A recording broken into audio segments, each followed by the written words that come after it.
أعوذ بالله من الشيطان الرجيم بسم الله الرحمن الرحيم بسم الله والحمد لله والصلوات والسلام على رسول الله وآله وصحبه ومن والاه. Assalamu alaikum wa rahmatullahi wa barakatuh. Dear brothers and sisters, dear colleagues, dear scholars, dear practitioners of Islamic psychology and Muslim mental health, dear members of ISIP, and dear members generally. Such an honor to have you all with us. Thank you so much for participating in this tribute that we're doing to really celebrate the legacy of Professor Dr. Malik Badri, Rahimullah. We're very honored today as ISIP, the International Students of Islamic Psychology, to recognize the third-year anniversary of the passing of the father of Islamic psychology in this modern age. And we're honored to host this tribute to really highlight his legacy, inshallah. For the fourth time, ISIP will be holding this tribute with the family and the friends of Professor Malik Badri, Rahimullah. This year, we are hosting the family and one of the colleagues and students of Professor Malik Badri. We will also allow all of you in the audience to ask questions, and hopefully you guys can get insights together with us from the great legacy of Professor Malik Badri through his excellent family, colleagues, and students, inshallah. So we're very honored to host this important tribute and to strengthen our intentions in following Professor Malik Badri's knowledge, character, scholarly work, and legacy within the field of Islamic psychology. So we as ISIP, the International Students of Islamic Psychology, from the behalf of all of my colleagues, Sister Fatima, Sister Aya, Sister Nadira, Sister Tri, Sister Dania, Sister Ruqaya, and all others who are being with us today, helping us to facilitate this tribute, we welcome you all to this venue today. We consider ourselves to be students of Islam, of Professor Malik Badri, Rahimullah. Some of us have met him, some of us have not. I personally never had the honor to meet him, but through his wonderful family and all of his amazing students and colleagues, I've been getting a taste of Professor Malik Badri's beautiful character and akhlaq, and also, of course, we're studying his excellent works. So we might not met him physically, some of us, but we're definitely connected with him spiritually and metaphysically as well. We're very honored to host Professor Malik Badri's family today, and we want to send our regards to him that we are all indebted to your family's sacrifices and to your fine family's pioneering work, because Professor Malik Badri was a family person as well. So from Sudan to Malaysia, Turkey, England, and all other countries that he reached out, we are indebted for this beautiful legacy. And we consider ISIP, the International Students of Islamic Psychology, to be all of our works is a sadaqah jariyah for Professor Malik Badri, rahimahullah. And without his pioneering work, we will never have this movement. We will never see the normalization of Islamic psychology as a movement in field all over the world. So ISIP and the whole IEP movement, we're indebted to Professor Malik Badri's legacy, and we will not be here without his legacy as well. All right, today we have this tribute, and we will just briefly go through the agenda. By the way, brothers and sisters, for all of you who are joining, please do rename your names in the Zoom. Write which country you're from or where you live. It's always exciting to see the beautiful diversity that we have within our international movement and sohbah. Feel free to use the Zoom chat at all times as a way to share questions, reflections. My colleagues and ISIP will share some resources that you guys can benefit from.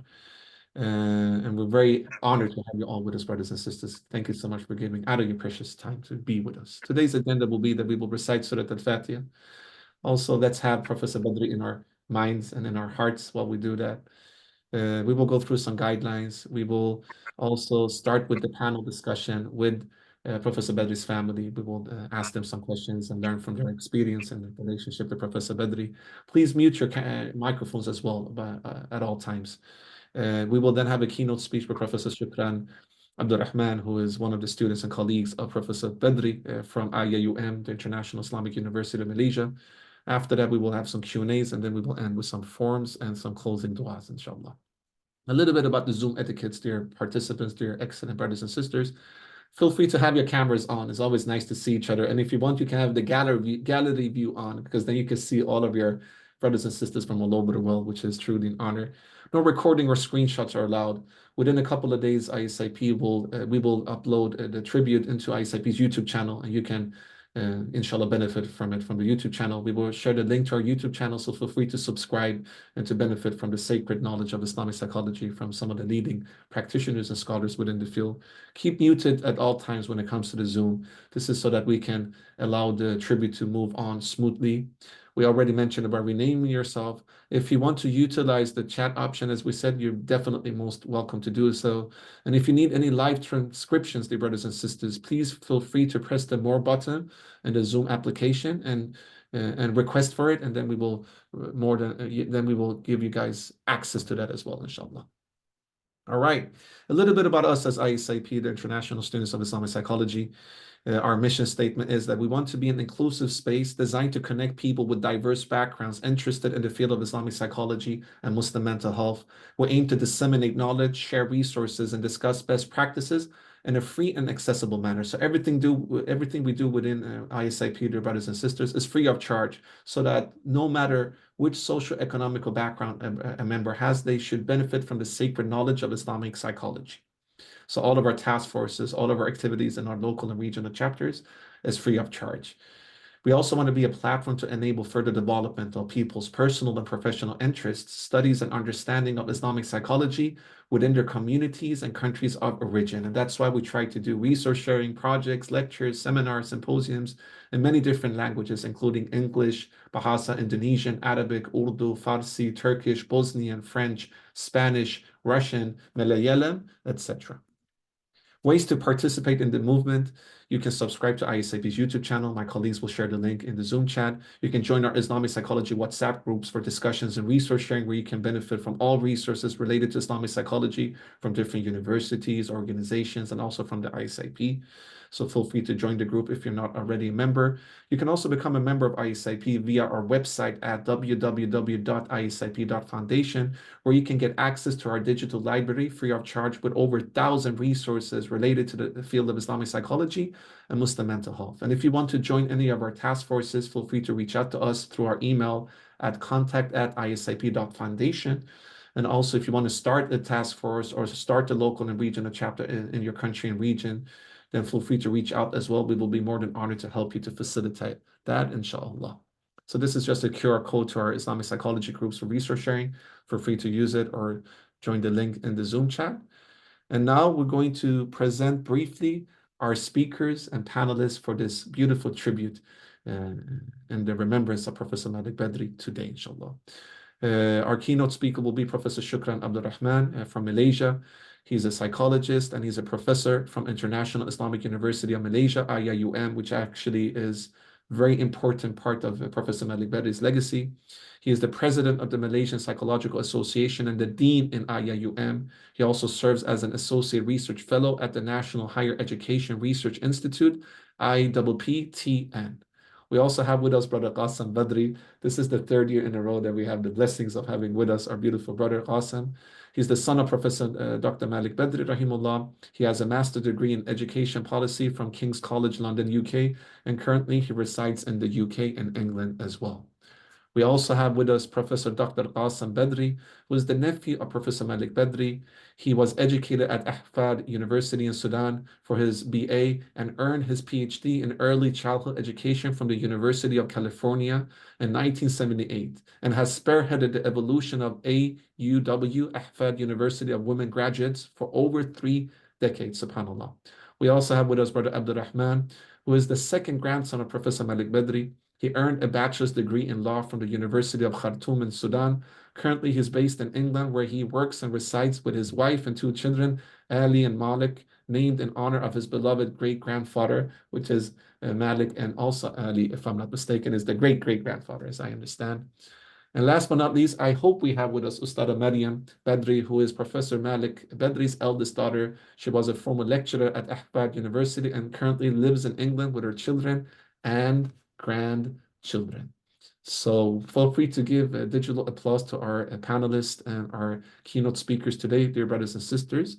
And without any further ado, we will love you guys to give your feedback with regards to the tributes and our initiatives by using this feedback form. Please forgive us for any shortcomings as hosts of this venue today, and make dua for us and of course for Professor Malik Badri, and fill out the short feedback form. In the end, of this session, inshallah.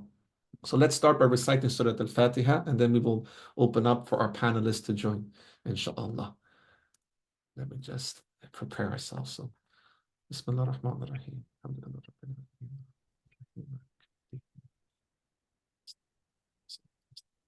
So,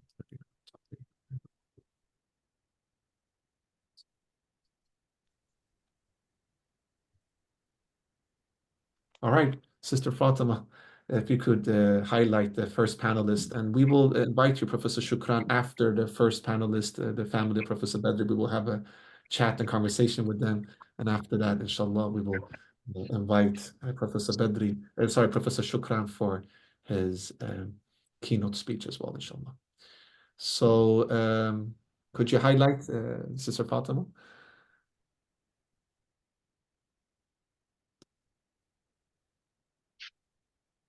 All right, thank you so much. So let's share Sister 3.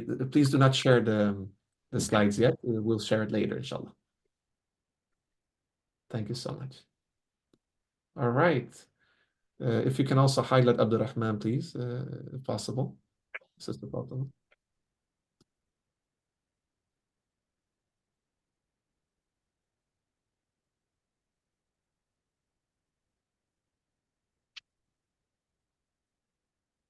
All right, welcome to you all, Professor Qasim Badri. Thank you so much for joining us, Professor Brother Qasim Badri as well, and Brother Abdel-Rahman.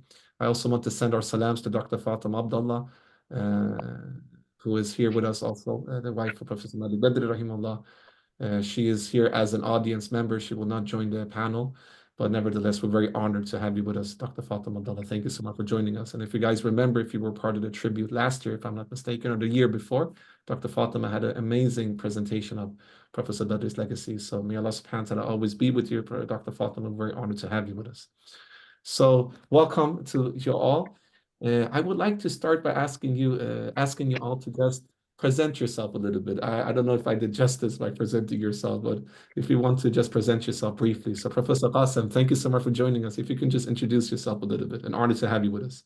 Bismillah. Thank you very much, and thank you for your association for holding this tribute to Professor Malik Badri.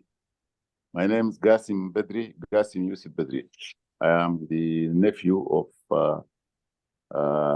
Professor Malik, my uncle, and he's almost the youngest son of Sheikh Babikr Badri, who had about 20 something children. So I work at Ahfad University for Women, and I'm the president of the university since 1995. And I'm sorry to address you lying in the bed, because I had an operation in my spinal operation a few months ago. I'm still not in form to sit and things like that. But anyway, sorry to be like this. I will. This is for introduction, and then later on I will talk about late Professor Malik. Thank you. Professor Qasim, for being with us, and may Allah subhanahu wa ta'ala give you shifa and speedy recovery, inshallah. We have heard amazing things about your work as well, and we're looking forward to be in touch with you and to learn from your vast amount of expertise and experience. Thank you so much for joining us today. Thank you so much, Ustad. Brother Qasim, would you like to present yourself? I mean, we know you already because we met you a couple of times throughout these years with the tributes, but for those who haven't met you before, if you can just briefly present yourself. Assalamu alaikum wa rahmatullahi wa barakatuh. Really, thank you for having me over again. I hope the audience hasn't been bored yet by the first session that I've had a few years ago. So my name is Abdel-Rahman Malik Badri. I'm my father's last child, the youngest, and I've lived in Malaysia my whole life. So my dad, Allah yarhamhu, he moved to Malaysia and met my mom, and he moved around 20, it's almost 30 years ago, almost 31 years ago, to Malaysia, and yeah, I grew up there with him, so I have basically that's what I'm gonna share, hopefully what I can bring to the table of my experience with him. So when he moved to Malaysia, he was already much older. He was quite established in his career, so a very different perspective that I could maybe provide compared to the rest of the panelists, the respected panelists. Yeah, I guess I'm in the UK right now. I moved recently, and I live nearby Abdel-Rahman, and we see each other quite often. Yeah, looking forward to the session. Assalamu alaikum wa rahmatullah. Barakallahu feekum, our beloved brother Qasim. And Qasim has been very generous with his time and helped us to connect with the rest of Professor Malik Badri's family, together with his mom, Dr. Fatima Abdullah. They've been very supportive. So this is the first time we're meeting Professor Qasim, actually, and also Brother Abdel-Rahman. So we're very satisfied and honored to be so close to your family, inshallah. May Allah bless you. And Qasim will speak a little bit about he wanting to also go into the field of psychology. This is a conversation we had. So hopefully, Brother Qasim will be one of our great psychologists in the future, inshallah. Thank you for joining us, Brother Qasim. And last but definitely not least, we have Brother Abdel-Rahman. It's an honor to meet you, Brother Abdel-Rahman. If you would like to, please present yourself for our audience, all of our brothers and sisters and members. Assalamu alaikum wa rahmatullah. Thank you, Brother Seyed, and honored to be here with the esteemed panelists and all the guests. So my name is Abdel-Rahman Al-Tayyib. I am the second grandson of the late Professor Malik Badri, Rahimullah. I'm also the son of Maryam Malik Badri, who might be here. So I was born and raised my whole life in Sudan, and I studied law at the University of Khartoum. So I might not be very valuable in technical psychology discussion part of the conversation. Yeah, like I said, I lived my whole life in Sudan, and I moved a few years back to the UK with my wife and children. And as Gasim mentioned, I do live close by, so we meet often. And yeah, I'm honored to be here today, and I can share a few of the many interactions I had with my late grandfather, Rahimullah. Thank you. Jazakallah khairan, our brother Abdel-Rahman, for joining us today, mashallah. We're very honored to have you with us. I think to my colleague, Sister Fatima or Sister Danny, I think that Ustada Maryam is part of in the chat. If you guys can, Sister Fatima, if you could make her co-host and also add her to the panel to give her a spotlight, that would be great. Because I see your mother in the chat, Brother Abdel-Rahman, by the way. So just to make her, and also we're sending our salams to Ustada Maryam, inshallah. So allow her to join the panel, inshallah. And also Dr. Fatima Abdullah, we send her salams to her. So let's start a little bit with, I would like to ask you, Professor Qasim, if we can start there with regards to the early years of Professor Badri, because in our previous tributes, we have been, listening to Dr. Fatima Abdullah, Brother Qasim, and it's been, of course, we gained some insights of his early life as well, of course. Nevertheless, many of us got to know Professor Badri through his later works. So we would love to know what shaped him into becoming the Professor Malik Badri that we know of today. So how was the early years of Professor Badri and his upbringing in Sudan? And perhaps also what shaped him into becoming the Professor Badri that we know him as today? If you could reflect upon this question, Professor Qasim. Thank you. Thank you very much. Actually, Malik is my uncle, and he is the son of Sheikh Babikir Badri, who is the founder of women education in Sudan, that sort of thing, and Ahfad institution. And so when Malik was born, his father was an old man, and he was very much attached to his father, as I heard from him and from his sisters. and brothers. That's my uncles and my aunts. And Malik he was very much from his childhood. He was a naughty, by the way. He told us that he was a very naughty boy. He was not studious at all, and he doesn't. As a child, was not into reciting Quran. He couldn't recite it, and he was just he liked to play and run here and there, and so he was. No one, I think, would have imagined that naughty boy will become this Professor Malik Badri with all the contributions that he did in academia. He went to the University of Khartoum for 1 year, and he was dismissed from the university, academically dismissed from the university. And so he went to my father, who is his older brother. He's almost like a father to him. The difference in age is quite about 20s difference in age. And so he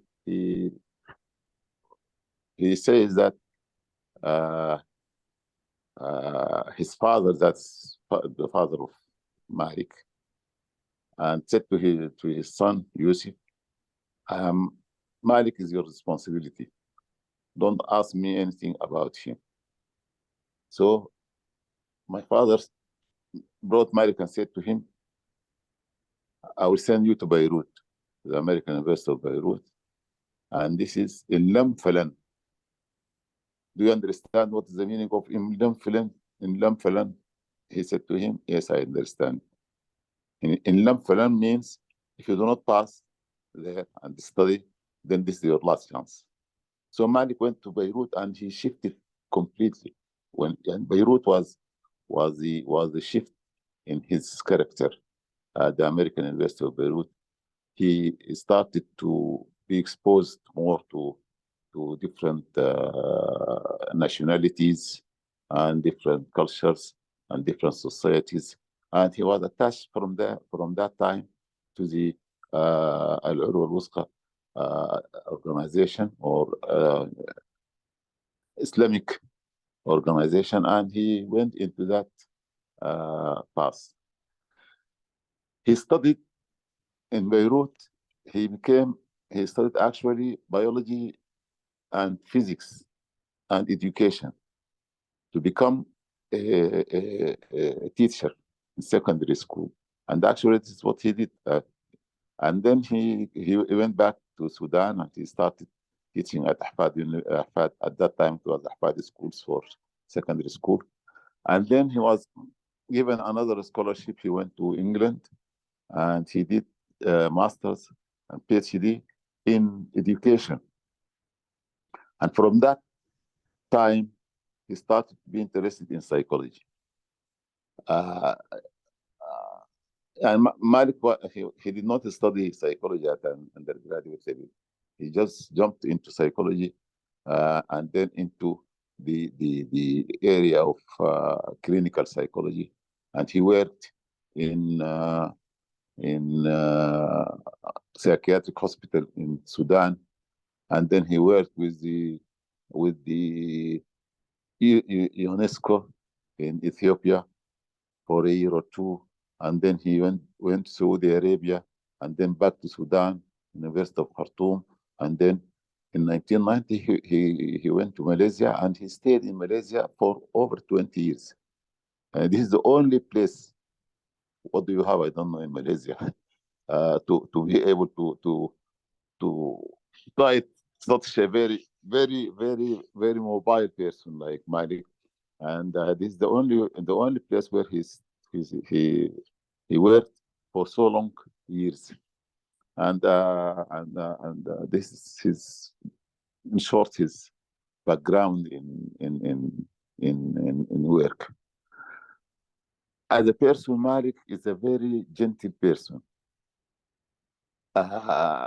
All this internal activity does not show in his personality. He speaks very slowly. He's a good listener, and he has a very high sense of humor. And Malik is you just love to stay near him and with him because of his warmth and his sense of humor, and he likes to joke. And Malik, the picture in the minds of people usually is that the Muslim person is a very austere person, and but Malik, if you sit with him, he gives you a complete the opposite picture of a Muslim person in the minds of other people who do not understand Islam and do not understand because of he's a very joyful person, Malik. And me personally, I owe to him my education. Actually, I went also to the American University of Beirut for my bachelor degree, and when I went there, Malik was that was in 1964.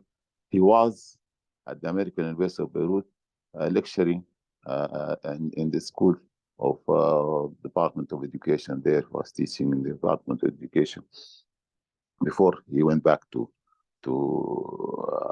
Sudan, and then he went from Beirut. He went to Jordan, actually stayed in Jordan for some years, and then back to Sudan.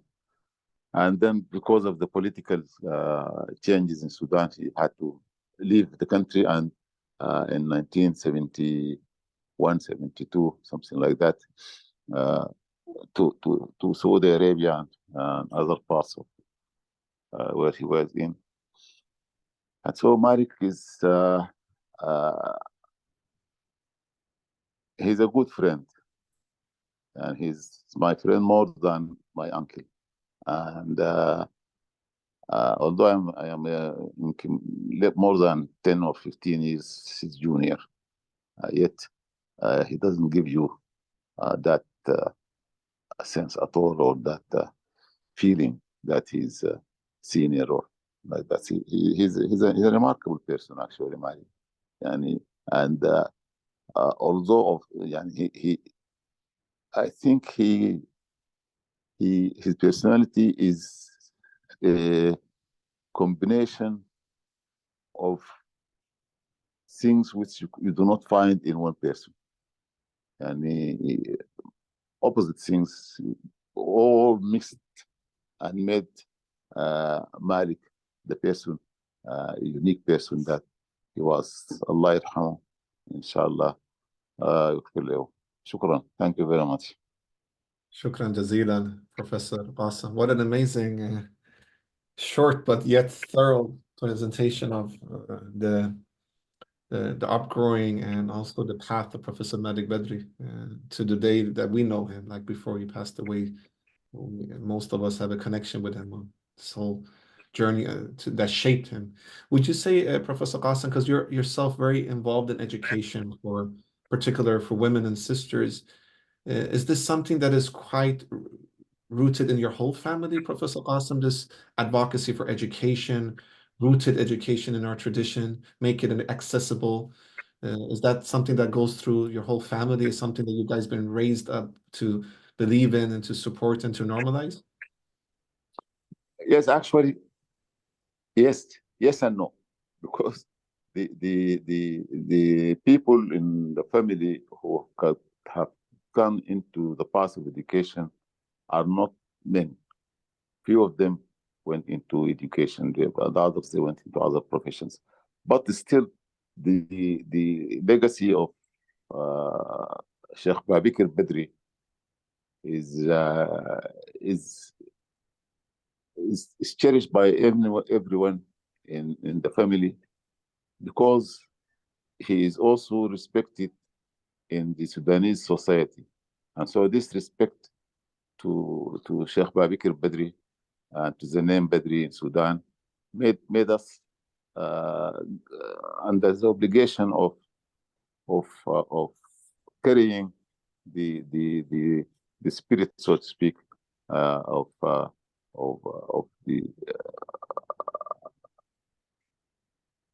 the development of Sudan, and education, of course, is one of the pillars of development of nations. It's a very important thing. So this is, I think, made us as a family.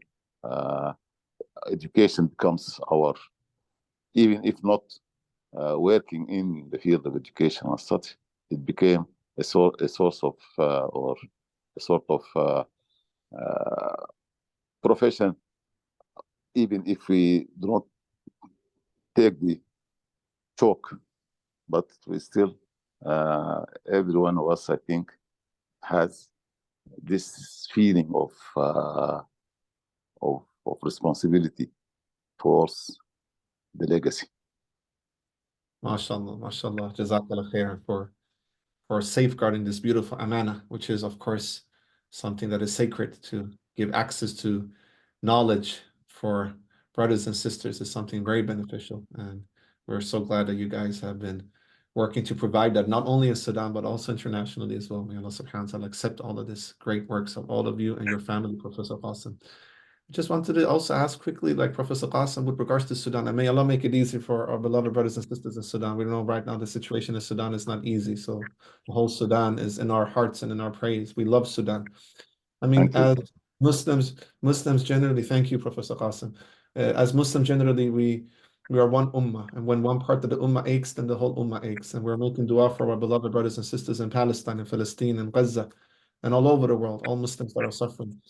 Sudan is such a beautiful country with such a beautiful tradition. And actually, even in Islamic psychology, Professor Qasim, even Professor Uthman Najati was Sudanese, even though he was raised in Egypt. So there is a legacy of Islamic thought, Islamic spirituality, sacred knowledge.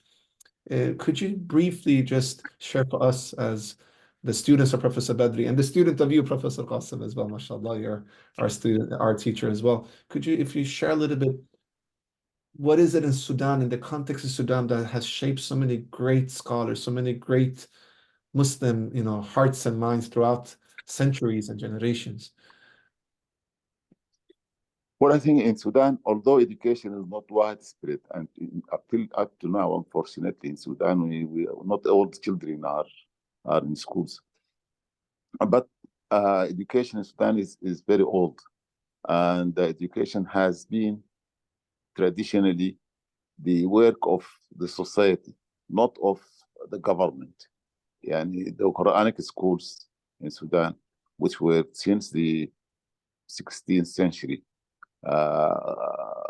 or before that, were the what's called Khalwa schools or Quranic schools. They have been established by ordinary people or sheikh, bringing the children and teaching them Quran and other rudimentary aspects of arithmetics and Arabic language and things like that. So education was in Sudan was a job of the society, of the people, not of the government. Governments became opening schools in Sudan in the late 19th century during the Turco-Egyptian rule of the Sudan. And then after the Mahdiya education again became part of the society. And then when the British Anglo-Egyptian Sudan was established in the beginning of the 20th century, schooling became the job of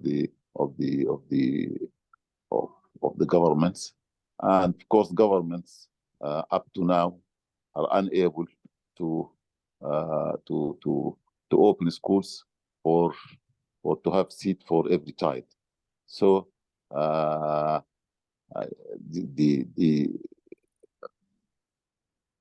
education, I think the Sudanese they value education very much, and it is part and parcel of their daily social activities. Jazakallah I khairan, guess, Prophet. yeah. Sorry, I interrupted you. You wanted to No, continue. no, no, Please. no. I finished. Thank you. Jazakallah khairan, Professor. And may Allah subhanahu wa ta'ala unite us in Khartoum in the future so we can celebrate the legacy of Professor Badri, Rahimullah, and also to do venues there, inshallah. Thank you so much for sharing Inshallah. Professor Badri's legacy. And we ask Allah subhanahu wa ta'ala to grant you tawfiq and all of your endeavors as well, inshallah. May Allah give you shifa. Thank you so much. Sister Fatima, could you highlight Ustada Maryam Badri? Is that possible? Or if not, that's fine. But I wanted to just send my salams. Do we have Ustada Maryam Badri here with us? Brother Abdel-Rahman, is your mom in the, I think your mom is in the chat. I saw her name. Yeah, I think she joined, but she said she's on the street right now, so she might get off the call. I'm not sure if she's in the call right now or not. All right, Sorry, no is problem. there a way to check? We're just sending our salams and greetings to her, the oldest daughter of Professor Badri. We're very honored to have you with us. So I will go to you, Abdel-Rahman, the great grandson of Professor Badri. Tell me a little bit, what tell us about your relationship to your grandfather and how his personality, his character, and also his advocacy for, Islamic psychology, all the things that how did that affect you? Jazakallah khair, Ustaz Seyed. Following from Professor Gasim Badri's excellent exposition of my grandfather's life. I can't speak too much to his history because I wasn't there for most of it, and obviously the psychology part of the teachings is not my background, but I can speak about the influence he had on me. I think that the greatest influence that he had on me that I carry with me today is the fact that he taught me to see the world to see things in the world in an Islamic lens or through an Islamic worldview, because um, you come sometimes, as you go through life, you just realize that things are not as secular or separated as we are taught throughout like our life. And this it was through his work in Islamic psychology. And I think what I understand is that he through studying psychology, he realized that the Freudian or the secular theme that psychology seems to carry is not contradicts sometimes the Islamic worldview. So I think this helped me a lot in life, and I think I was very interested growing up in discussing those aspects with him. Also, the I every time I had the chance to interact with him, as Gasim, my uncle mentioned, that he was living in Malaysia for most of my childhood, but when he would visit us in Sudan, it would be an opportunity to talk to him about his life in Sudan. So it was for me an opportunity also to get to know about life in Sudan back then, because he was also like a father figure as well, and he saw through Sudan's history, and one other thing that I used to really enjoy doing with him was discussing tafsir for Quranic verses. I went through a phase in my life where I was fascinated by the mysterious verses in the Quran, and the verses about that, al-mutashabih, and stuff like stuff that have a scientific that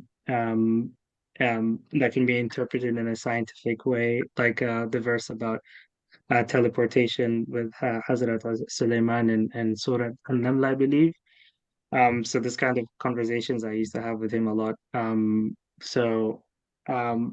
think I'm just bringing it back full circle. My grandfather to me wasn't just a psychologist. He's much more than that. He talked to me about his stint in politics in Sudan, and how much um, uh, he faced persecution along with his political party at that time, as Professor Gasim Badri mentioned. So he has been out and about in many different areas, and he was to me a complete Muslim. He was the complete package.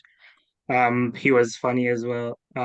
He was always this person that you'd like to have around to hear the stories he would tell.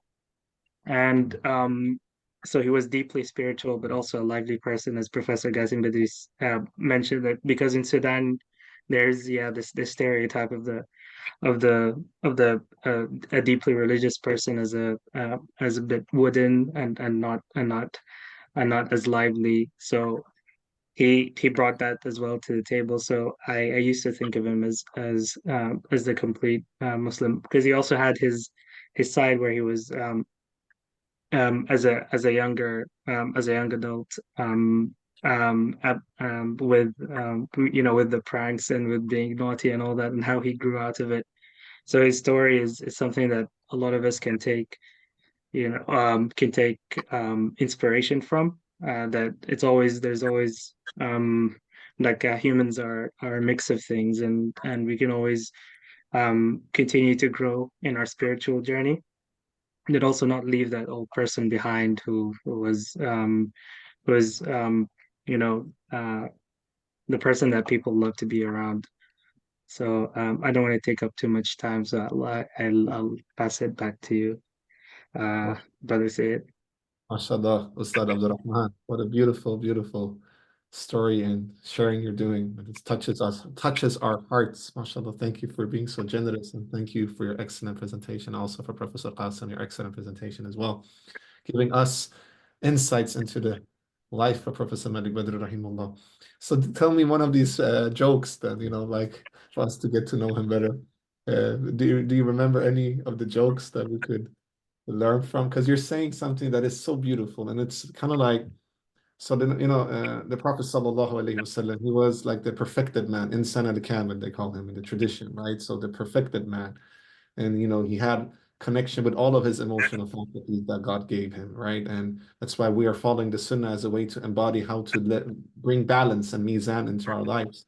And that humor was part of also what the Sahaba had, like a sacred humor, of course, and within the boundaries of Sharia, but nevertheless sacred humor, and then seriousness, and then being connected to all of these emotional faculties that God has given us, and at the same time being holistic in yourself. And it seems like Professor Malik Badri, through your story and through many of people that we've spoken to, have had that holistic aspect in his character. So we would love to hear, like, just to get to know him better. Tell me a memory you have when it comes to these, humor and the humor connection. Yeah, okay, just like I'll try to. The one I remember is something I told Gasim, although I don't, the delivery is not the same as my grandfather's, obviously, but back during his days with the Muslim Brotherhood, um in the late 20th century, they used to go in and out of jail a lot because of the political persecution, and the government in Sudan at the time was a communist government. So they were heavily persecuted because it was secular, of course. He would actually be taken to jail unannounced in the middle of the night or during odd times. So they got used to it, and my family got used to it as well. So I remember one time he told me that one of his stints in prison, he was taken to prison for some time. Their political party was disbanded and all that. And when they got out, they couldn't use the same labels for their political party. So he decided with his former colleagues from the Muslim Brotherhood to start a new party, and they called it the Strangers, as in Tuba lil Ghuraba, from the hadith of the Prophet, that Islam started uh,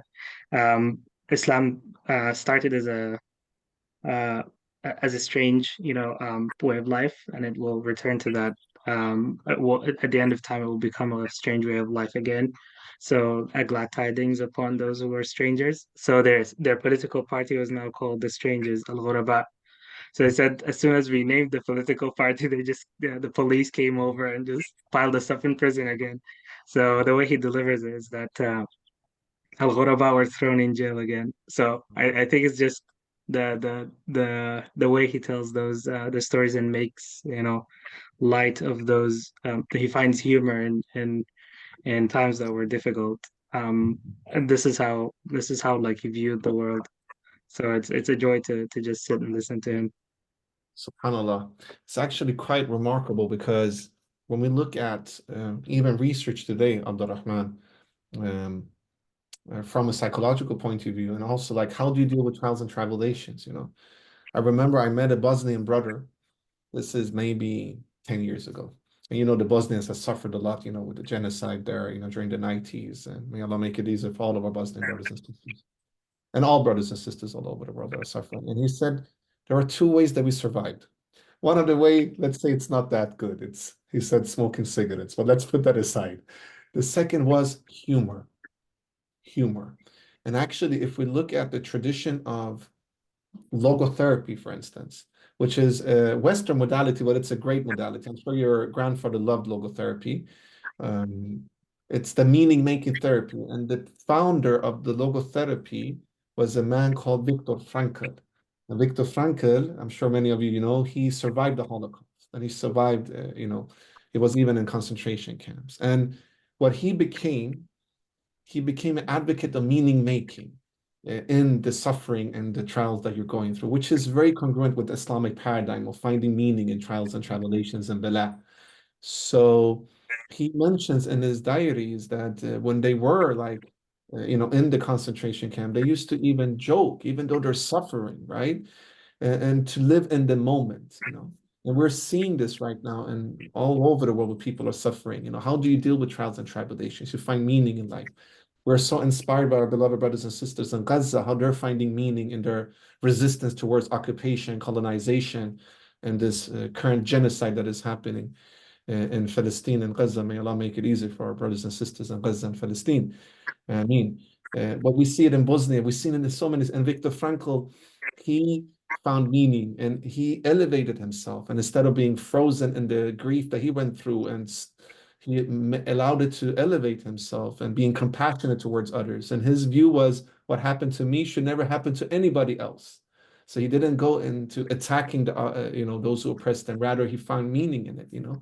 So instead of generalizing, saying that everybody who oppressed me, now I'm going to give back and I'm just going to fight for me and my people, he started to fight for all people that are oppressed. And he didn't become the oppressor, because it's so easy that the oppressed becomes the oppressor, right? When they go through trials and tribulations, if they don't have this meaning making, which is part of our Islamic faith. And we learn it from the Prophet's way of in dealing with trials and tribulations. So what you said about Professor Badri really touched my heart. And I think for all of us as psychology students generally, or generally as students of knowledge, this is very important to how can we find meaning through humor, for instance, and in trials and tribulation. May Allah make it easy for all of our brothers and sisters all over the world, inshallah.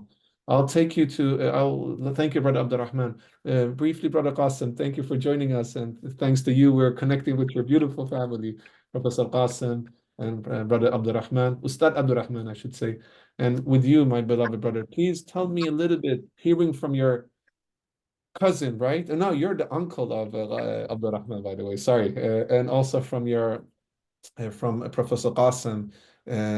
How can you connect this history of your father with the later times? Because you're the youngest child. You were raised in Malaysia during the time when Professor Badri was connected to IIUM. Tell me, how does it make you feel of hearing these stories, and how does it, you know, integrate to your relationship with your wonderful father?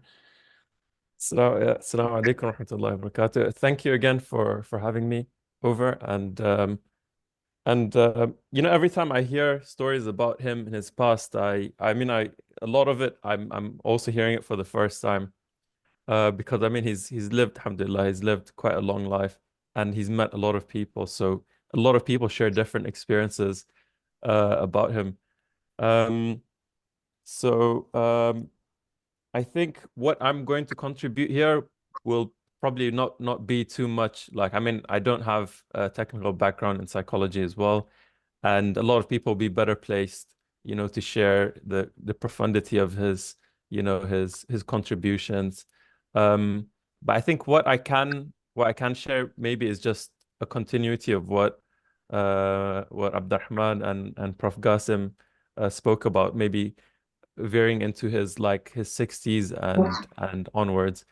But when I was born, I mean, my dad, Allah yarhamhu, he was already quite elderly man by the modern standard, right? To have a child in his 60s, I think it's quite rare. So it was quite similar to him because he was born while his dad was quite old. So I think it was quite interesting. When I live throughout my life, I kind of see the similarities with him, and I find it quite profound as well. Like I learn a lot from the way he's done things. All right, so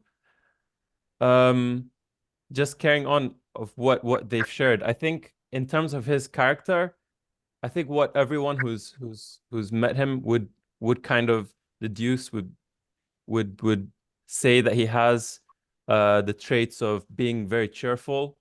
He's humble, patient and forbearing. And I think these last two, being patient and forbearing, I think was something that maybe he's sort of developed throughout his life. And by the time, I mean, I was born, that was the standard already for him. So what I can say is whenever he'd come back home from work, I mean, he would come back home quite late, around 10 p.m., 9 p.m. And he would always come back cheerful. I mean, I don't remember seeing him come back and complaining about the work that he's had, the workload, or, this client causing this problems or that. I mean, he was always sort of cheerful, smiling. He would hug us, kiss our cheeks, and then he would share the positive stories of the day. And he would always tell us a story. I mean, it's always something cheerful, and I think that's something. I mean, now growing up and having a higher workload than before. I mean, I can imagine coming back home and sulking or getting annoyed at what's happened throughout the day, and maybe not being the best towards my family members. So that's one thing I can say. I mean, like, for him to translate the way he is with everyone else in public and within his his four walls, the house, I think that's not something easy to do. And especially with of someone who's constantly dealing with people and has a high such an extensive workload. So alhamdulillah, I mean, I can say that I can attest to his character at home being the same as the public sphere. And I mean, essentially, I mean, in Islam, right? It's a huge thing to be the same at home and outside. I think, like, it's extremely hard for myself. I don't know about everyone else, but it's extremely hard to maintain that same level at home, to be kind, to be patient with your family members. Let's say if your wife does something, you're not happy with, the food wasn't too good or something. I mean, it would annoy you more than if someone outside would do the same. But I mean, he was so forbearant, alhamdulillah. All right, so that was his character. And some other traits I can say that he had was that he was very, very simple, as in he had a certain set of meals that he would be happy with, and he wouldn't complain about it. Like, for example, there's this dish in Sudan called bamia. I mean, I've seen him had it so many times, and he would be extremely happy with it, smiling while eating it. And he had this trait where he would eat his food and he would close his eyes and eat slowly. And I mean, I don't remember asking him, but I mean, a positive assumption would be that he's thanking Allah for the ni'mah.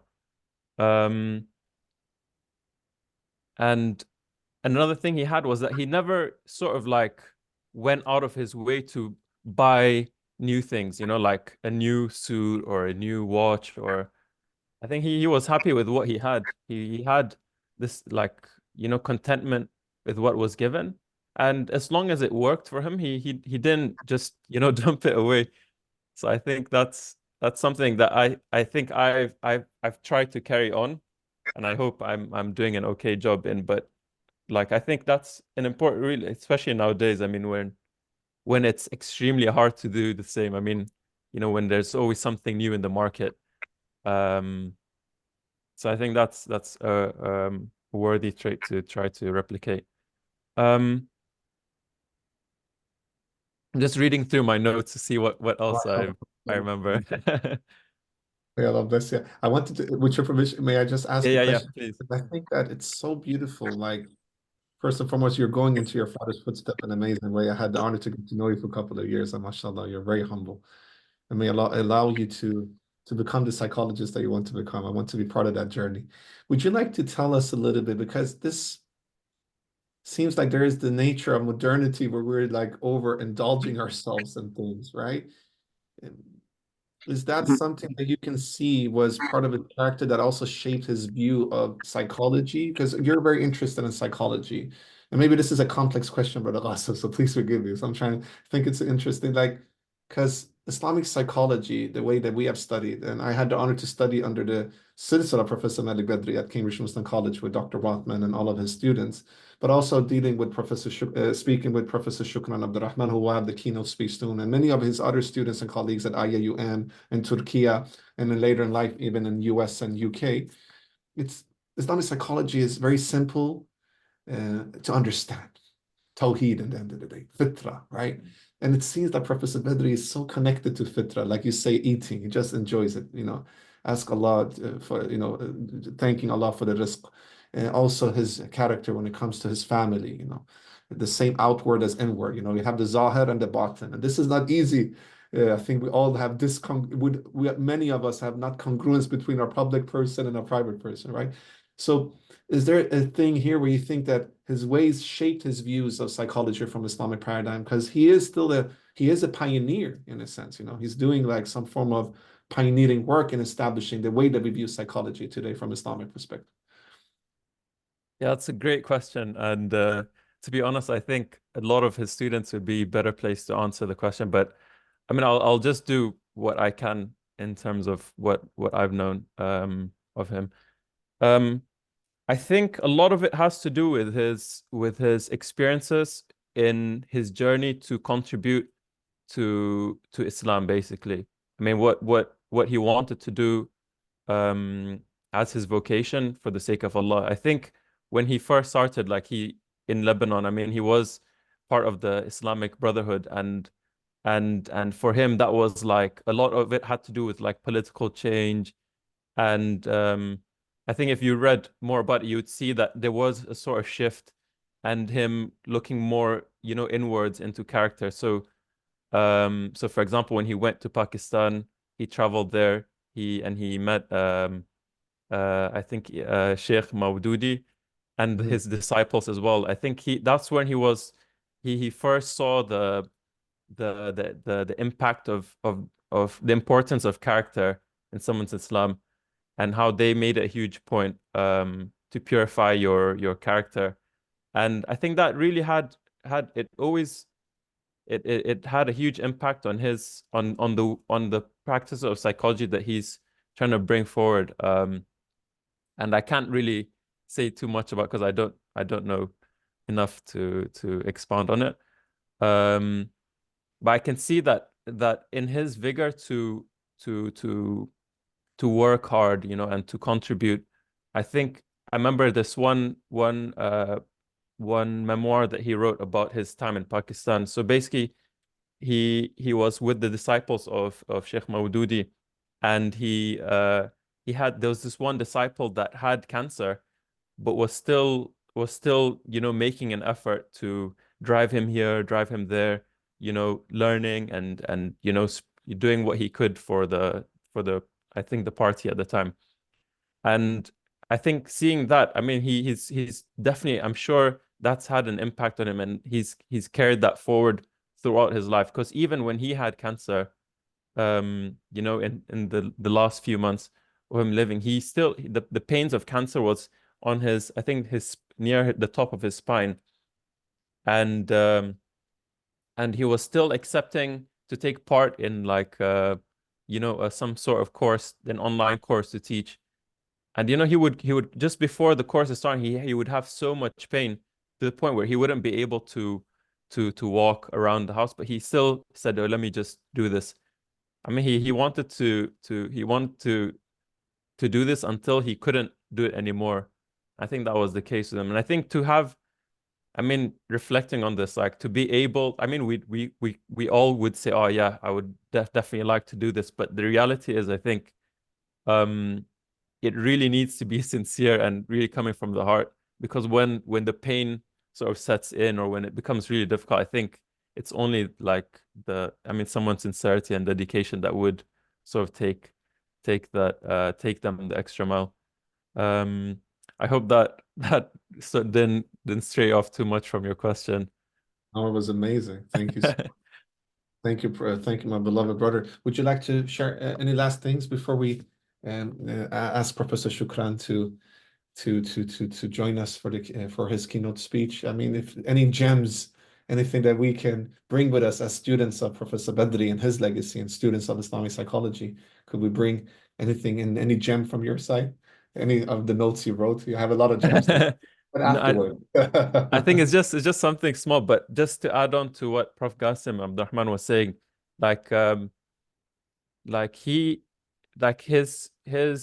personality was very, very suited to sort of, you know, be a conduit to a lot of different people within his family members, because not everyone in Sudan, for example, has the same religious practice or has the same worldview, but then he was able to speak and connect with everyone.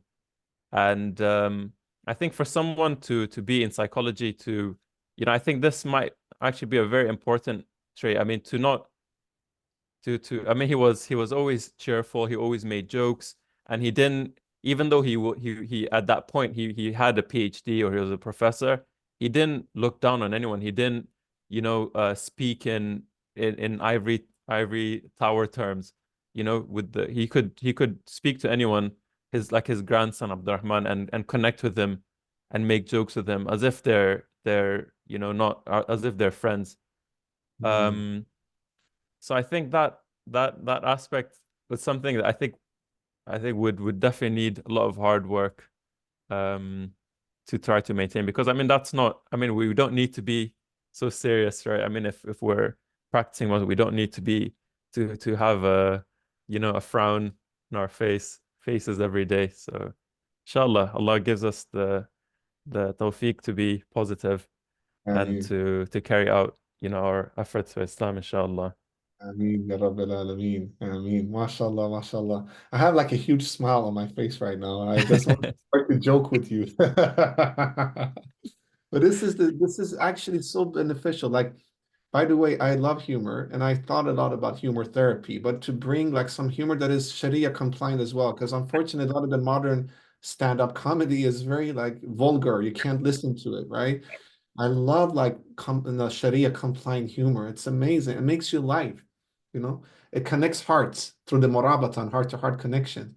I love freestyling, for instance. I'm a former rapper, so I love to still freestyle sometimes, like Badri, you know, let's go together and everybody, however, and our love is like leather, and you know, I fly like a feather. And then people smile when you start your freestyle, right? And the same with humor. And smile is something that cleanses our heart. Now, there are times where smiles are important, times when we should be serious. You know, it's all about balance. But when you say this about your beautiful father, Professor Badri, it allows us to smile and see that he was a person who had an akhlaq which was in balance, as what Abdel-Rahman said as well. He had this mizan. He could connect with Abdel-Rahman, even though Abdel-Rahman was his grandson. He could take him seriously and still joke. So hopefully, if Professor Badri was with us here, we could perhaps watch football and joke perhaps with that as well. You know, who knows? You know, like these are the beautiful sohbas and connections. So thank you, Brother Qasim, for sharing this beautiful, you know, insights into your wonderful father's life.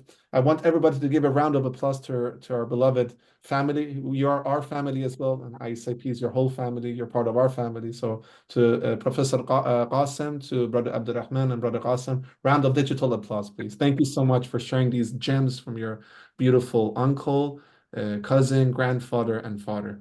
May Allah subhanahu wa ta'ala accept all of your beautiful deeds, my beloved brothers and teachers and colleagues, and looking forward to be in touch with you guys. So thank you so much. Sister Fatima, if you could highlight Professor Shukran. We're going to invite Professor Shukran here. I also want to announce before Professor Shukran takes over that actually in discussion with Brother Qasim and also in discussion with the family of Professor Badri and Dr. Fatima Abdullah and all other amazing family members, and also in discussion with Professor Shukran Abdul Rahman, we at ISIP and hopefully in partnership with IIUM, we want to establish an award for Professor Malik Badri and his legacy starting next year. So that we will do this tribute every year, dear brothers and sisters, but we've also connected to the tribute, do an award, calling it the Professor Malik Badri Award, where we will highlight through the beautiful legacy of Professor Badri, upcoming students and their achievements, advocates and their achievements in normalizing Islamic psychology, scholars and their research in Islamic psychology, etc. So we will have different categories, and we're very excited as ISIP to conduct this, and hopefully we will do that with IIUM and other partners as well. That will be such an honor, and of course this will be hosted by the family of Professor Badri. So we're very honored to have the blessings from the family and from all of these. More information about this award will come in the near future, inshallah.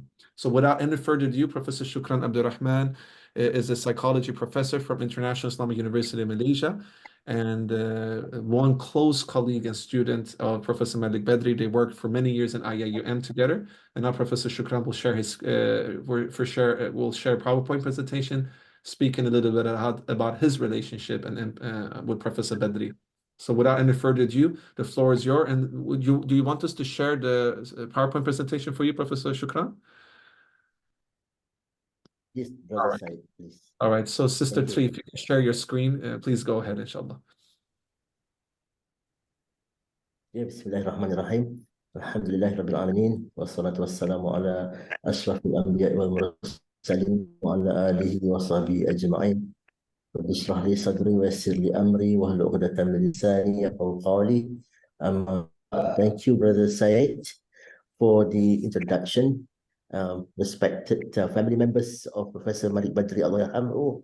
I think Dr. Fatima is here, Brother Qasim, Professor Qasim, and Brother Abdel-Rahman, and all other children of Professor Malik Badri, if you are viewing this session.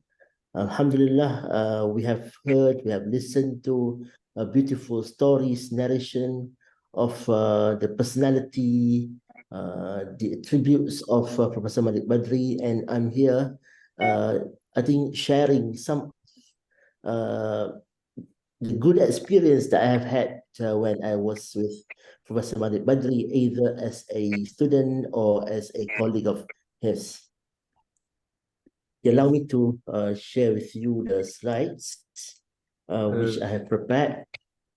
Yes, Brother Seyed, am I audible? Yes. If the slides you're visible to all? The slides are visible and audible, Professor. Please go ahead. Jazakallah khair. Yes, yes. Yeah. Yeah. All right. I can't claim that I am his student. So many other closest students to him. I mean, closest colleague to him as well. If I'm not mistaken, Professor Rahmatullah is also here. He was one of the closest person to Professor Malik Badri when they were working in IIUM. All right. For a start, I mean, personally, I was a student of Professor Malik Badri when he first came to Malaysia to be a visiting professor. That was way back in 1990.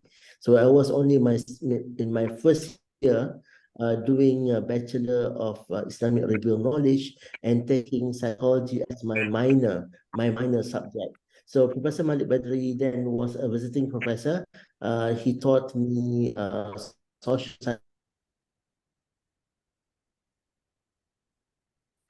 Professor Shukran, your connection is a little bit, I think we're not hearing you right now. The way he deliberated the subject was...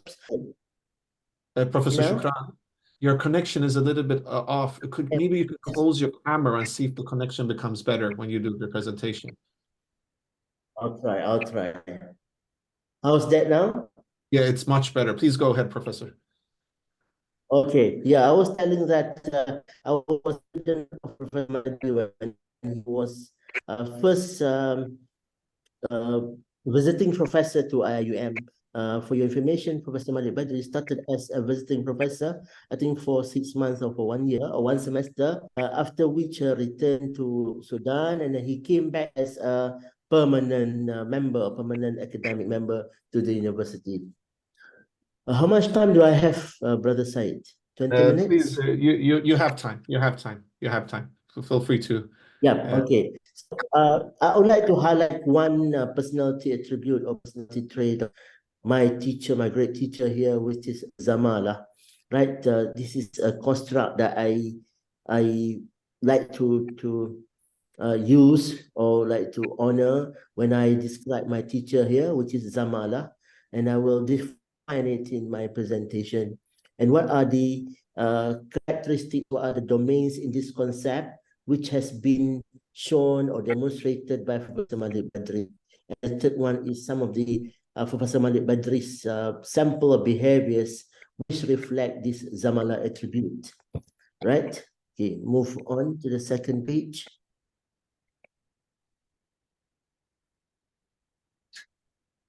Okay, can we move to the second slide, please? Second page.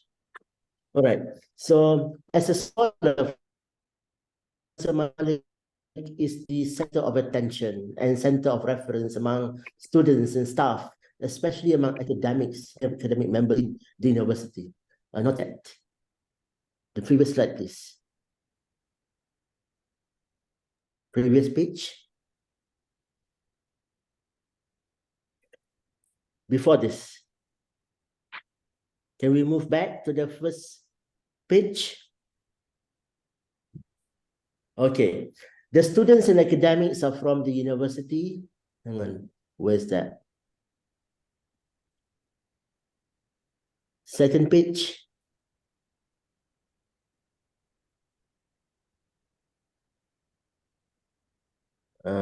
I need a second page. The overview one. Yes. All right, this one. Okay. Stick to this, please.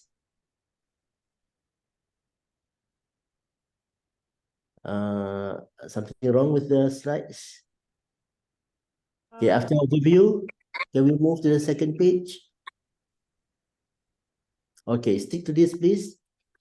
Okay, the students and academics are from the university he served before IIUM and from other institutions, okay, in the world over, right? So his students, I mean his students from other universities, scholars, individuals who are interested in Islamic psychology, has referred to him. In the university, being his student and junior colleague, the relationship was not only related to the context of duties or work, but their context as well. Stated another way, the kind of relationship that Professor Malik provided went beyond student-teacher relationship or senior-junior relationship. Okay, next page. Okay, this construct or this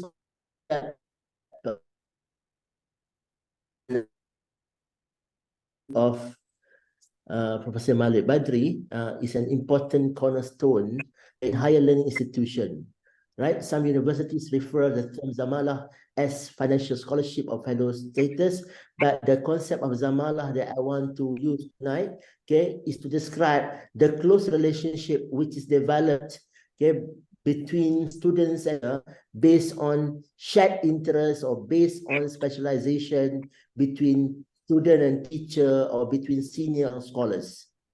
So Zamalah here refers to a which academic members nurture learning or scholarship among students or in a rather personalized manner, the way he interacted with others. This is why I'm using the word personalized manner. So for flourishing interaction between lecturers and students, right? The key word there is flourishing interaction, not student-teacher interaction, but interaction which is motivating, which is inspiring. Okay, another term that I'm using here is flourishing. So the relationship enables students and lecturers to accumulate experiences that are contributive to the pedagogy of learning knowledge or the methodology of learning knowledge.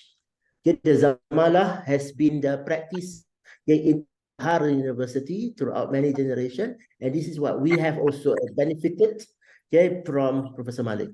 Lecturers read, he discussed, he verified, and he assesses our learning on the subject matter he taught in both formal and informal settings. So we can learn from him in class, we can learn him in his room, we can even learn from him in mosque when we encounter him during Salat Jum'ah, or congregational prayers.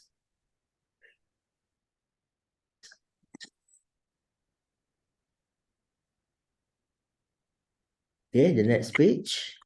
What do I have there?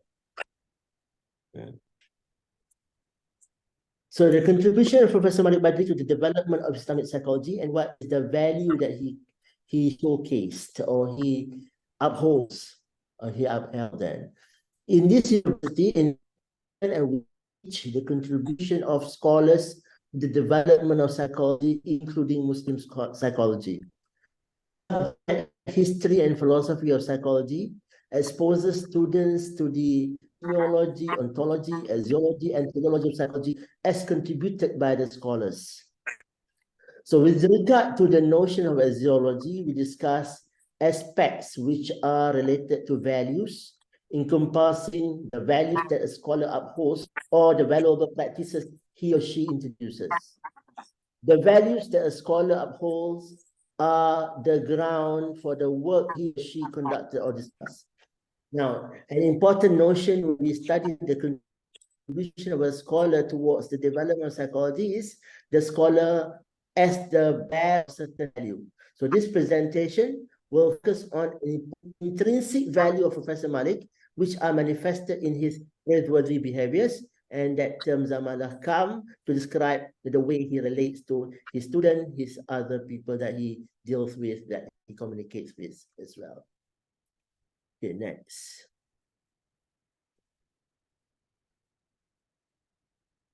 Okay, I domains to describe this Zamalah, transferring knowledge in a personalized manner, hence nurture flourishing to him, effective tender care students inside the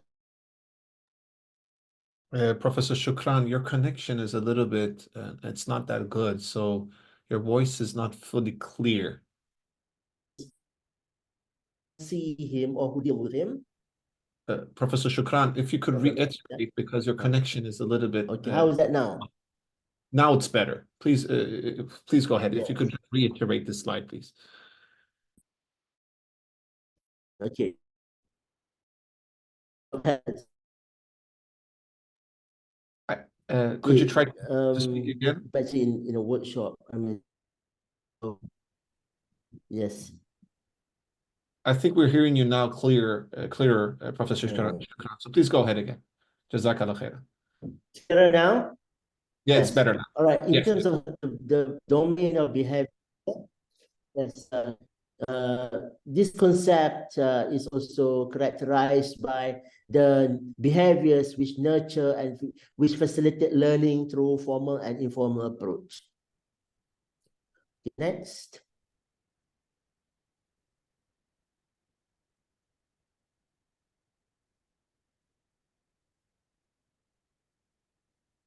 Professor Shukran?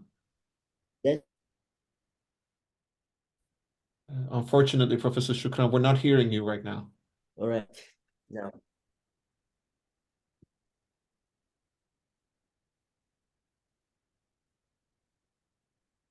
Hello? Hello? I think you're joining with another account, right, Professor Shukran?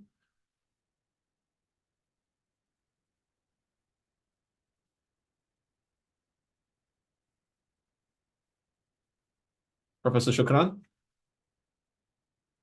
So, brothers and sisters, please... All right. Go ahead, Professor. Okay. Okay, thank you. Now, these are some of the behaviors or some of the characteristics of Professor Malik Badri, which depict his Zamala attributes. Okay, so what did he do when he was with us? Guiding students to have the right mindset, is substantiated by cases, by empirical data, and by Quranic verses and hadith. So this is what we enjoy when we attended his lecture, in a formal class or in, mass lecture that he provided. Causing flourishing state in students as they experience positive psychosocial functioning, right? So it is very, what you call that, inspired. We are inspired by, whatever he mentioned, whatever he says during the lectures. Making students and colleagues think beyond, making students think, believe, see, or do what they might not do without his inspiration. Being critical in his thinking without upsetting the student's view or work, right? So he commented our work without upsetting us. Guiding students in related fields, though not formally enrolled as his students in the class. So there was a medical doctor sitting in our clinical psychology course. So if you are in his class, sometimes, there are guest students, right, who want to learn from him. Guiding others to be critical of ideas, such as that of his criticism on many Muslim psychologists who just parrot Western theories and should not continue. Focusing on the local context, he emphasized the needs to understand the local context and placing the needs to check whether certain theories, practices, and behaviors are suitable for use in Muslim societies. And the last one is he positioned his stand and approach in Islamizing psychology, in that it is an effort to revise the knowledge so that it will be in line with Islamic teaching. He also told us that Islamization is not an attempt to blindly reject any theory or concept invented by the West. Next. Okay, so this is some of the pictures that we capture when we are with him. Right, so in terms of his effective characteristic, he provide motivating statement to students. He attended to people who greet him in public space, like in the airport. Sometimes he didn't know them, but they know him. They came to greet him, so he responded positively, showing great hospitality to people whom he received at his office or at home. And in his home country as well, like we had the chance to visit him in his home country in Khartoum, receiving people to meet him in the office, although without appointment, inspiring confidence among people and providing his support to them, showing effective leadership by inspiring others to do good job, to be hardworking, consulting others on matters that require attention, leading to good extent of positive impact, such as we feel motivated when we listen from him or when he showed, attention or showed interest to what we are doing. Next. The last domain in this Zamala construct or concept is natural learning among students. Okay. He has the willingness and readiness to meet or to attend classes or talk at early morning. I mean, we know that Professor Malik Badri spent his work at, I think, home first. And then sometime when we had early morning class and we want him to address the students, he has no problem to actually attend to our request. Sharing own and others' experience that are contributive to the pedagogy and methodology of learning. Facilitated learning by reading, by discussing, by verifying students' learning on subject matters in both formal and informal setting. Give respect to students, to academics of all domains of knowledge. So his students are not only psychology students, but students of other knowledge as well, or other specialization too. He has been referred to by the community, them wanting to get his views and help in attending to their issues. For example, I came across a PG or postgraduate student from another university in Kuala Lumpur who walked into the Department of Psychology, wanting to see him because of some family issue that she encountered then, sponsoring his students to learn the rope in the field, such as by introducing his students to the network of his, and being attentive to other people who came with his students, that includes spouse, children, and friends. So when we went to his office with our friend, he did not only attend to us, he gave attention to those people who came along with us as well. Next. Now, he always wrote to us as well, through email, sometimes text, sometimes WhatsApp as well. Next. I am pleased to share with you some of the notes that I received from him. Next. Right. And he sometimes wrote email to me. He addressed me as son. And I miss this so much. Next. Next. Next. Right, I think these are some of the example of his behaviors, right, and his remarks when he saw us or when he saw his students.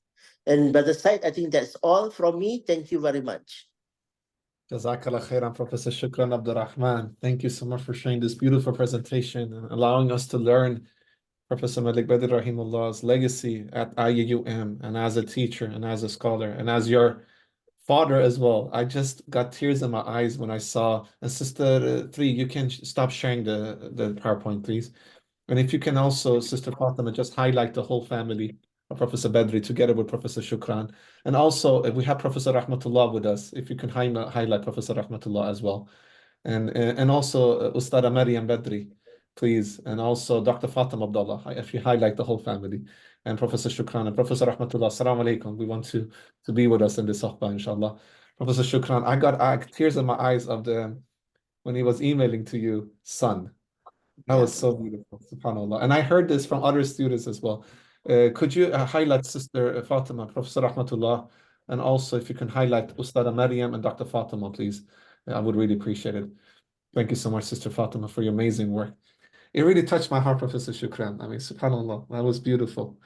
How did it feel when you were like, first and foremost, Professor Rahmatullah, assalamu alaikum wa rahmatullahi wa barakatuh. How are you doing, Professor? MashaAllah, nice to see you. Wa alaikum salam wa rahmatullahi wa barakatuh. I am very happy to be here. So, alhamdulillah. Thank you. Inshallah, next year we will invite you as our keynote speaker. So Yeah, it's a must. It's a must. Yeah, we would love to hear you, inshallah. So maybe I will ask both of you, Professor Shukran and Professor Rahmatullah. He says son to you guys. How do you feel when you get this type of connection with a teacher of yours? Yeah. So it means so much to me. I mean, it is a son and father's relationship with knowledge. Like he has high expectation. He always say that he wanted me to be better than him, which I think is impossible. He is too great a man for us. Yeah, that's beautiful. Professor Rahmatullah, any thoughts from your side? Yeah. I think that sums it, because but the thing is that I guess we don't have enough of him. That's one thing that we feel miss. We miss that because the time that we spend with him, I guess you cannot but remember all those the time that we have had with him, but still we can't describe that, how we really missed him, because as what Prof. Shukran mentioned just now, I think he gave a very good sort of a summary how he was with us. Most of us are his students as well as junior colleagues, and he respect us. That's one thing. One thing. You notice that you wouldn't get from any other academic like what he Yeah. he really respects us. That's he shows and he also listen. He get some opinion from us, although we are junior, but he still does that. So in fact, when I want to leave, when I want to move on, I got his blessing actually. I went to see him and I discussed with him, and he said, he asked me to go. When I joined the UPSI, he asked me to go actually. He asked me. So I was not very keen to move on, but he sort of like pushed me, So I think that is one thing great about him. He can see what you call, he can see in his students or his colleagues, people who can really progress and help and feel and move on. So this is very, very important that we see. Yeah, thank you. Thank you so much, Professor Rahmatullah. And we're looking forward to have you as a keynote speaker in the next tribute next year, inshallah. We will do this every year, inshallah. Every year we will do this. This is an important tribute to celebrate the legacy of such a beautiful person and scholar and murabbi and teacher and father and grandfather and uncle and all roles. And I want to actually quote Ustada Maryam, who is the eldest daughter of Professor Badri and also the mom of Abdel-Rahman. She's writing so beautiful things in the chat. So she wrote, as a child, I was very attached to my father. He was gentle, understanding, and compassionate. He was not a traditional father. He was more of a friend and gentle teacher, subhanAllah. So amazing to hear this beautiful reflections from the daughter of Professor Badri, Ustada Maryam. Also, she writes, he was involved in all the details, childhood, despite his busy schedule.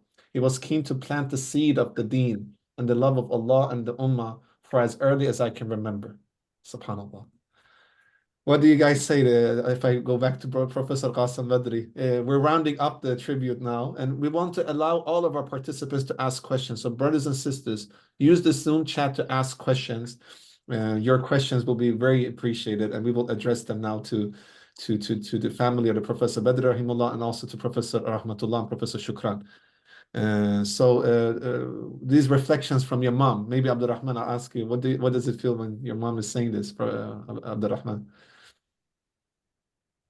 Yeah, I mean, definitely, I saw it in my in my mother's, the way she speaks about him, and her behavior. She just looks up to him so much, and one of the main reasons we settled on the name Malik for my son was because of my mother. She wanted him to carry his legacy. And obviously I do not object. So yeah, it's in line with how we feel about it. Professor, thank you so much, my beautiful brother Abdel-Rahman, for those beautiful words. Professor Qasim, any thoughts listening to Professor Shukran and also listening now to Professor Rahmatullah? Thank you. Yeah, I think he presented Malik's philosophy or his way of life, deal with people in very, very, very nice way and a very true way. I thank him very much for his remarks about his relationship with Malik.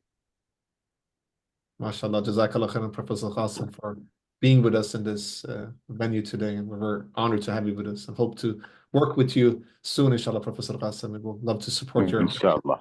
Inshallah. Jazakallah khairan. Thank you. Excellent work. My beloved brother, thank you so much, Professor Qasim. Brother Abul Qasim, what is your thoughts listening to your family members and also to Professor Shukran and also Professor Rahmatullah? Yeah, I think it's always nice to hear, I mean, like from his students. Like I actually learn a lot about him through his students as well, as you might imagine. So I mean, every year I see Professor Shukran, I see Professor Alizi, and a lot of his other students, Dr. Abdel-Rahman, speaking about him and sharing about his contributions, talking about the sadaqah jariyah that he's put forward. I mean, you know, I'm very thankful. You know, may Allah, you know, give you all tawfiq and bless the efforts for continuing, you know, the endeavor of Islamic psychology. MashaAllah. And we look forward for Brother Qasim to be leading the movement. We're looking forward to it. We're endorsing your attempt to bring yourself into the psychology field. You know, they always say the apple falls close to the tree. What does that mean? That we become close? My father is a clinical psychologist, by the way. And when I was young, I was saying, I'm not going to become like my father. Then 20 years from now, I'm actually pursuing my path into clinical psychology. So alhamdulillah, I never thought I would be licensed counselor or anything. So I'm very glad that you're realizing, Qasim, that we need you and that the apple falls close to the tree, of course. We're very honored to have you with us, Brother Qasim. You're doing an amazing job. And as you say, through the students, last year we had Dr. Abdel-Rahman and Dr. Alizi giving keynote speech. Before it was your excellent mom, Dr. Fatima Abdullah, who is also, we consider her to be our mother as well. She's with us, by the way. Dr. Fatima, I don't want to put you in the spot. Would you like to say anything before we end, Dr. Fatima? Please, Dr. Fatima. If you would like to just say something, we will be very honored. Thank you. Yeah. Assalamu alaikum wa rahmatullahi ta'ala wa barakatuh. Walaikum Yes. Firstly, I would like to say Allahu yashfikum, Professor Qasim Badri. May Allah give you shifa. Okay. So I don't have much to say because I already said, I think in the past 2 years. So, but now maybe 1 or 2 points that I would like to add. For example, I discovered that I have no one to interpret dreams for me, no more. Usually when I have dream, I will ask him. So very interesting. And he gives a very good perspective of dreams, not only to the family, but also to his students, I think. So the way he interprets and he gives psychological perspective of dream of a person, I think is a kind of treatment as well in his teaching. Yes. So when he's passed away, so we do not have someone that can do the dreams interpretation. Yeah, and also I discovered that I have a lot of questions after his death. I wish I asked these questions during when he was still alive. Yeah, a lot of questions which has no answer now. Yeah, particularly questions that related to spirituality, basically. Yeah. Yeah. So yeah, I think that's all there I would like to say. Yeah. So thank you very much. Thank you so much, Ustada Dr. Fatima Abdullah. We consider you in ISIP as our mother as well, and the way that we consider Professor Badri to be our father. And may Allah subhanahu wa ta'ala give you shifa and speedy recovery, Dr. Fatima. We're very honored to have you with us today. And yeah, it's beautiful for you. It's for us to hear about you sharing your relationship with Professor Badri. It's beautiful, subhanAllah. And interpreting dreams is something actually, Dr. Fatima, that my parents usually do with each other as well. So that's a beautiful thing indeed. So may Allah subhanahu wa ta'ala allow us to learn from the beautiful legacy of Professor Badri. Thank you for sharing, Dr. Fatima. And you're, mashallah, an excellent scholar in your works. We had an amazing lecture with Dr. Fatima. For all of our participants here, please go to ISIP's YouTube channel, where Ustada Dr. Fatima Abdullah had a very beautiful, amazing lecture about comparing Islamic spirituality with secular spirituality, which is one of the research area of Dr. Fatima Abdullah. So I think everybody will benefit from that. So thank you, Dr. Fatima, for being with us. We're very honored to have you with us.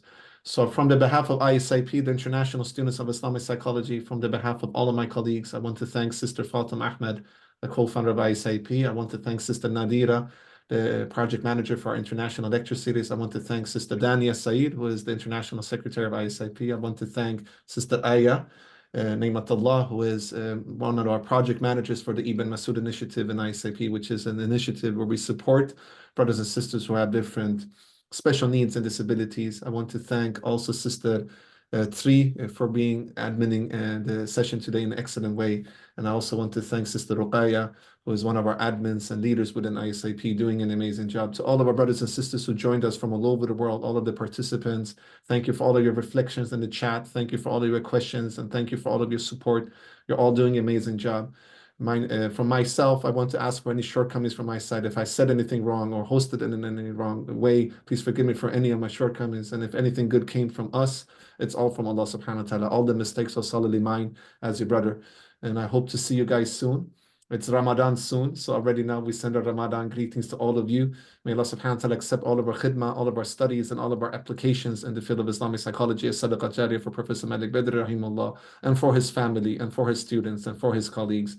And we're very pleased to be with y'all. I want to allow one of you to end with a closing dua, dear participants. Who can I ask? Professor Qasim, could we ask you for a closing dua, please? And maybe some closing remarks for any of you from the family of Professor Badri or from the students like Professor Shukran, Professor Rahmatullah.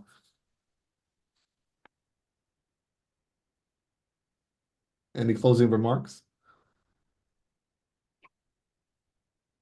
If not, please make dua for us. Thank you again, Dr. Seyed, Brother Seyed Jamaluddin, Miri from the International Students of Islamic Psychology. We look forward to continue working with you, and we look forward to having support from all parties, especially in continuing the legacy of Professor Malik Badri in strengthening our role as academic provider, as researchers in the area of psychology from Islamic perspective. We have a long way to go, especially in this current challenging time, right? So there are needs for more psychologists, for more psychology research, right? And for more professionals in the area. Right, I remember when we were hit by COVID, we immediately gathered online to be addressed by Professor Malik Badri, and he had prepared us well on what we have to do, moving forward in dealing with this post-COVID crisis. Thank you very much again, Professor Rahmatullah, for your remark just now. We will engage you as well in our effort to strengthen Islamic psychology or psychology from Islamic perspective in IIUM and in other universities as well. Thank you, Brother Seyed.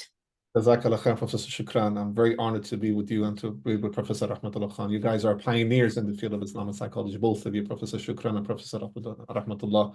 And also Professor Qasim, you're a pioneer in the amazing work you're doing. And my brothers, Abdel-Rahman and Brother Qasim, are pioneers by themselves as well. And also Ustada Maryam, Dr. Fatima Abdullah, and all of the family of Professor Badri, all of the students of Professor Badri, all of the colleagues of Professor Badri. We're all indebted to all of your endeavors and pioneering work. Professor Shukran, we're looking forward to do this tribute together with IIUM. Inshallah, we're looking forward to work with IIUM. IIUM is a center of Islamic thought, not only in Malaysia, but internationally. And we're very honored to be in touch with this pioneering institute that you are now one of the deans for in the psychology department. And it's been a home for Professor Badri for over 20 years, mashallah. And of course, there are so many other great universities in Malaysia, Indonesia, all over the world that are developing the legacy of Professor Malik Badri in Islamic psychology and psychology from Islamic perspective. And we're looking forward as ISIP to be at service, inshallah. And I know that you mentioned a lot of things going on in IIUM, Professor Shukran. So inshallah, in the future, we will announce, and also our partnership, we will announce that. And also to do this award will be amazing. We're very excited of the award, inshallah. So brothers and sisters, all of our participants, thank you so much once more. We're very honored to be with you all. And just to end, perhaps a closing dua from you, Professor Qasim. Could you do a closing dua, please? If you could unmute yourself, Professor Qasim, you're muted.